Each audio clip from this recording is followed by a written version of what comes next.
வணக்கம். ஜூலை 25ஆம் தேதி இன்னைக்கான முதல் பதிவு. பங்குச்சந்தையில் நடந்த சில விஷயங்களை விரைவாக பார்க்கலாம்.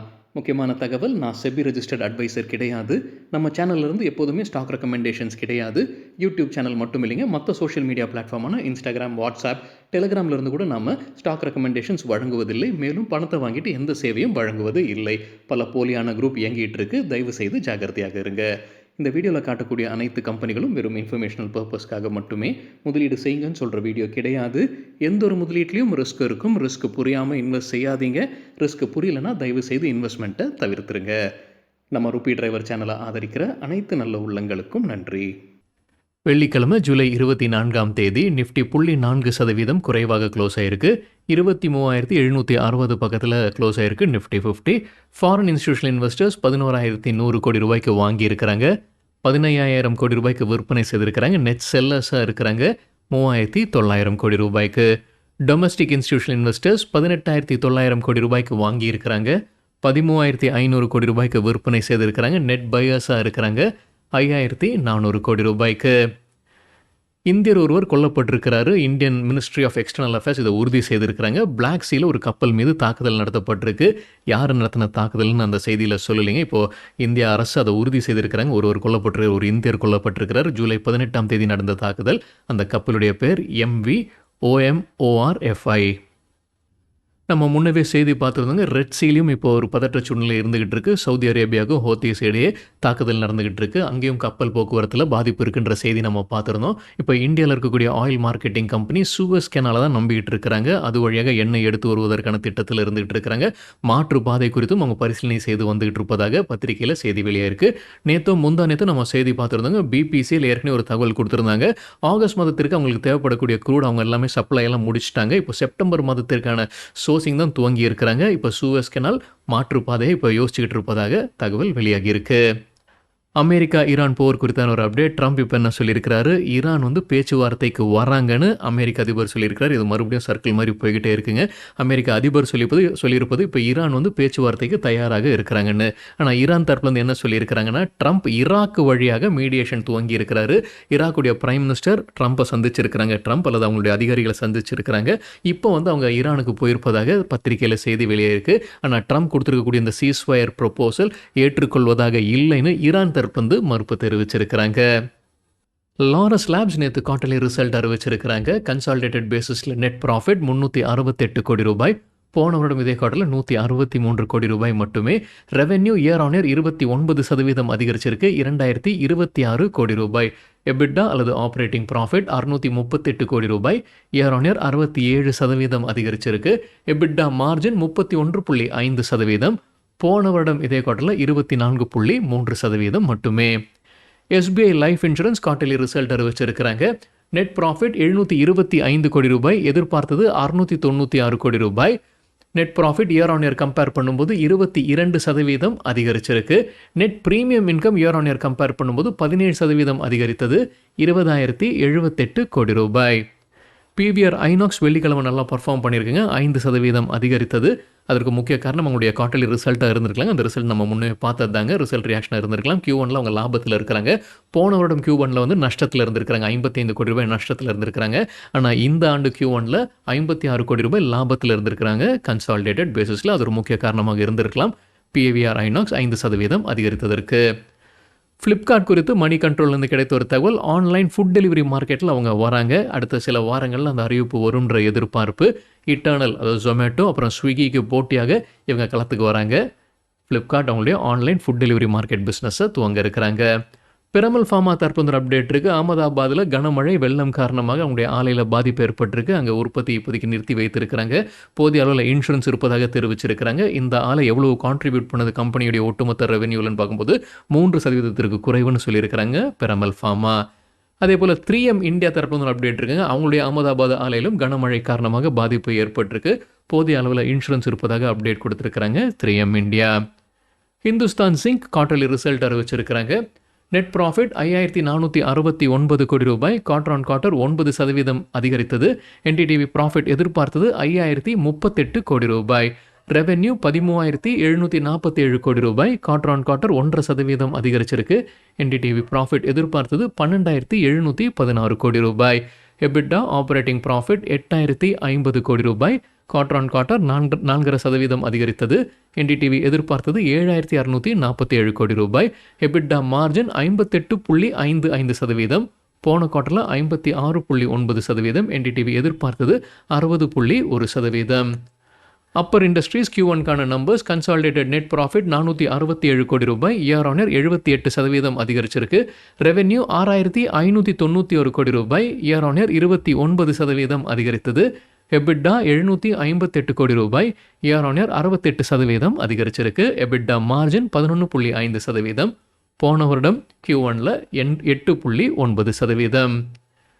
மத்திய அரசு 3,030 கோடி ரூபாய்க்கான திட்டத்திற்கு அனுமதி வழங்கியிருக்கிறாங்க. அதாவது கெமிக்கல் பார்க்ஸ் அமைப்பதற்காக 3 பெரிய கெமிக்கல் பார்க்ஸ் அமைப்பதற்காக 3,030 கோடி ரூபாய்க்கான திட்டத்திற்கு அனுமதி வழங்கியிருக்கிறாங்க. பவ்ய ரசாயன்ற பேரில் அவங்க அனுமதி வழங்கியிருக்கிறாங்க. 5 ஆண்டிற்கான திட்டம். ஆனால் கண்டிஷன்ஸ் அப்ளை இருக்குங்க. அவங்க நிதி உதவி 1000 கோடி ரூபாய் வரைக்கும் வழங்குறாங்க மத்திய அரசு. ஆனால் என்ன கண்டிஷன்ஸ் அப்ளைனா, எந்த மாநிலத்தில் இது அமைக்கப்படுதோ அந்த மாநில அரசு குறைந்தபட்சம் 500 கோடி ரூபாய் நிதி உதவி வழங்க வேண்டும். ஸோ அந்த கண்டிஷன்ஸ் அப்ளையுடன் 3000 கோடி ரூபாய்க்கான திட்டத்திற்கு மத்திய அரசு அனுமதி வழங்கியிருக்கிறாங்க கெமிக்கல் பார்க்ஸ் அமைப்பதற்காக. ஜனநாயகன் படம் முதல் நாள் கலெக்ஷன் எவ்வளவாயிருக்கு? இந்தியாவில் 48 கோடி ரூபாய். இது கிராஸ் கலெக்ஷன் நினைக்கிறாங்க. உலக அளவில் பார்க்கும்போது ஒட்டுமொத்தமாக 78 கோடி ரூபாய் சம்பாதிச்சிருக்கு. ஓவர்சீஸில் 30 கோடி ரூபாய், இந்தியாவில் 48 கோடி ரூபாயும். இந்தியாவில் மட்டும் 13,067 ஷோஸ் ஃபர்ஸ்ட் டே நடந்ததுன்ற மாதிரி தகவல் CNBC TV 18ல் சொல்லியிருக்கிறாங்க. ஒட்டுமொத்தமாக 78 கோடி ரூபாய் முதல் நாள் மட்டுமே. ஒரு ஒப்பீட்டுக்காக விஜயுடைய முன்ன படம் பீஸ்ட் ஒப்பிடும்போது 49.3 கோடி ரூபாய் இருந்ததுங்க பீஸ்டுடைய ஃபர்ஸ்ட் டே கலெக்ஷன் இந்தியாவில். ஸோ அதை காட்டிலும் குறைவாகத்தான் ஜனநாயகன் இருந்திருப்பதாக CNBC TV 18ல் அப்டேட் கொடுத்துருக்கிறாங்க. Rajratan global wire quarterly result அறிவிச்சிருக்கிறாங்க. கன்சாலிடேட்டட் பேசிஸில் நெட் ப்ராஃபிட் 23 கோடி ரூபாய், இயர் ஆன் இயர் 70% அதிகரித்தது. ரெவென்யூ 318 கோடி ரூபாய், இயர் ஆன் இயர் 29% அதிகரித்தது. சஃபயர் ஃபுட்ஸ் குவார்டர்லி ரிசல்ட் அறிவிச்சிருக்கிறாங்க. கன்சாலிடேட்டட் நெட் ப்ராஃபிட் 14 கோடி ரூபாய், போன வருடம் இதே குவார்டரில் நஷ்டத்தில் இருந்திருக்கிறாங்க. 2 கோடி ரூபாய் நஷ்டம். ரெவென்யூ 891 கோடி ரூபாய், இயர் ஆன் இயர் 15% அதிகரிச்சிருக்கு. எபிட்டா 140 கோடி ரூபாய், இயர் ஆன் இயர் 24% அதிகரித்தது. எபிட்டா மார்ஜின் 15.7%, போன வருடம் இதே குவார்டரில் 14.5% இருந்தது. இண்டோ MIM IPO வெள்ளிக்கிழமை 2வது நாள் முடிவில் ஒட்டுமொத்த சப்ஸ்கிரிப்ஷன் 3 மடங்கு ஆகியிருக்கு. ரீட்டைல் கேட்டகரி மட்டும் 1.9 மடங்கு ஆகியிருக்கு. கிரே மார்க்கெட்டில் பிரீமியம் 485 ரூபாய் கூடுதலாக இருக்குது. அது IPO விலையை காட்டிலும் 37% அதிகம். HCL டெக்னாலஜிஸ் தரப்பு ஒரு அப்டேட் இருக்குது. அவங்க சர்வம் AI மற்றும் ஒடிசா அரசுடன் ஒரு பார்ட்னர்ஷிப்பில் வராங்க. ஒடிசாவில் AI டேட்டா சென்டர் அமைக்கிறாங்க. இதற்காக 14,250 கோடி ரூபாய் முதலீடு செய்கிறாங்க. மற்றொரு அப்டேட் CNBC TV 18ல் கிடைத்தது. பிளாக் டீல் நடந்திருக்கு HCL டெக்னாலஜிஸுடைய ஷேர்ஸில் வெள்ளிக்கிழமை 2% அதிகரிச்சிருக்காங்க HCL டெக்னாலஜிஸ் க்ளோசிங் பேசிஸில். இந்த பிளாக் டீலில் 2.8 மில்லியன் ஈக்விட்டி ஷேர்ஸ் கைமாறி இருப்பதாக CNBC TV 18ல் தகவல் கொடுத்துருக்காங்க. கோஃபோர்ஜ் நேற்று நல்லா பர்ஃபார்ம் பண்ணியிருக்காங்க. வெள்ளிக்கிழமை $230 மில்லியன் கான்ட்ராக்ட் கிடச்சிருக்கு. AI டிரான்ஸ்ஃபர்மேஷன் டீல் யூரோப்பிலிருந்து 3% அதிகரித்தது கோஃபோர்ஜுடைய ஷேர் பிரைஸ். 5 ஆண்டிற்கான கான்ட்ராக்ட் என்ற தகவல் கொடுத்துருக்காங்க. சன்ஃபார்மா குறித்தான ஒரு செய்தி மணி கண்ட்ரோல்லேருந்து கிடைத்தது. அவங்க ஒரு ரெக்கார்ட் டீலை எட்டுவதற்கான வாய்ப்புகள் இருக்குது. $12 பில்லியன் ரெக்கார்ட் டீல் 3 மாதத்திற்கு முன்னதே அவங்க அறிவிச்சிருந்தாங்க. ஆர்கனன் கம்பெனி அவங்க வாங்க இருக்கிறாங்கன்னு. ஆனால் ஆர்கனன் கம்பெனி தரப்பு வந்து இன்னும் அப்ரூவல் கிடைக்காம இருந்த ஷேர் ஹோல்டர்ஸ் கிட்ட இருந்து அந்த ஷேர் ஹோல்டர்ஸ் அப்ரூவல் இப்போ கிடச்சிருக்கு. ஸோ 2014 இவங்க ரேன்பேக்ஸ் லேபரேட்டரிஸை வாங்கியிருந்தாங்க சன்ஃபார்மா. அதை இப்போ அந்த டீலை காட்டிலும் இப்போ அதிகமாக போகுது. இந்த டீல் $12 பில்லியன் டீலாக இருக்கும். இது 2027 early 2027 இது முடிக்கப்படும்னு சொல்லியிருக்கிறாங்க இந்த டிரான்சாக்ஷனை சன்ஃபார்மா. SRF லிமிடெடுக்கு PL கேபிட்டல் பிரபுதாஸ் லீலாதர் நினைக்கிறாங்க. அவங்க டார்கெட் ப்ரைஸை குறைச்சிருக்கிறாங்க. ரெடியூஸ் ரேட்டிங்கை தொடர்ந்து கொடுக்குறாங்க. முன்ன சொல்லியிருந்த டார்கெட் 2,603, புது டார்கெட் 2,482 ரூபாய். இது ரிசல்ட்டுக்கு பிறகுன்னு நினைக்கிறேன். REC limited quarterly result dividend அறிவிச்சிருக்கிறாங்க. டிவிடெண்ட் ஒரு ஷேருக்கு $3.20. நெட் ப்ராஃபிட் 4,193 கோடி ரூபாய், இயர் ஆன் இயர் 6% விழுந்திருக்கு. டோட்டல் இன்கம் 14,470 கோடி ரூபாய், இயர் ஆன் இயர் 2% விழுந்திருக்கு. ஸ்டார் ஹெல்த் இன்சூரன்ஸ் குறித்தான ஒரு செய்தி மணி கண்ட்ரோல்லேருந்து கிடைத்தது. பிரைவேட் ஈக்விட்டி நிறுவனமான வெஸ்ட் பிரிட்ஜ் முற்றிலுமாக வெளியேறுவதற்கான வாய்ப்புகள் இருக்குன்னு சொல்லியிருக்கிறாங்க. 40% ஸ்டேக் வைத்திருக்கிறாங்க. ஒரு பெரிய நம்பருங்க. அவங்க ப்ரொமோட்டர் அந்தஸ்திலையும் இருக்கிறாங்க ஸ்டார் ஹெல்த்தில். ஸோ அவங்க வெளியேறுவதற்கான வாய்ப்புகள் அதிகமாக இருக்குது. அதற்கான பணி அவங்க துவங்கியிருப்பதாக மணி கண்ட்ரோல் அப்டேட் கொடுத்துருக்காங்க. ஸ்டார் ஹெல்த் இன்சூரன்ஸ் தரப்பு இந்த செய்திக்கு என்ன விளக்கம் கொடுத்துருக்காங்கன்னா, இது ஸ்பெகுலேட்டிவ் செய்தியை, இதற்கு பதில் சொல்ல விரும்பவில்லைன்னு சொல்லியிருக்காங்க. Star Health Insurance West Bridge Capital எதுக்காக வெளியேறாங்க, அதற்கு மணி கண்ட்ரோலில் சொல்லியிருக்கிற காரணம் என்னன்னா, அவங்க தனியாக ஒரு இன்சூரன்ஸ் கம்பெனியை துவங்கி துவங்கி இருக்கிறாங்க. கிவி ஜெனரல் இன்சூரன்ஸ்ன்ற கம்பெனியை துவங்கி இருக்கிறாங்க இந்தியாவில். அதற்கு IRDA வந்து அனுமதி வழங்கி இருக்கிறாங்க. ஸோ 2 நிறுவனங்களையும் அவங்க கண்ட்ரோலிங் ஸ்டேக் வைத்திருக்க முடியாதுன்ற காரணத்தால் அவங்க ஸ்டார் ஹெல்த்லேருந்து வெளியேறுவதற்கான வாய்ப்புகள் அதிகமாக இருக்குன்னு மணி கண்ட்ரோலில் அப்டேட் கொடுத்துருக்குறாங்க. ஸ்விக்கி நிறுவனத்திற்கு UBS தொடர்ந்து பை ரேட்டிங் கொடுக்குறாங்க. எதிர்பார்க்குற டார்கெட் ரூ. 305.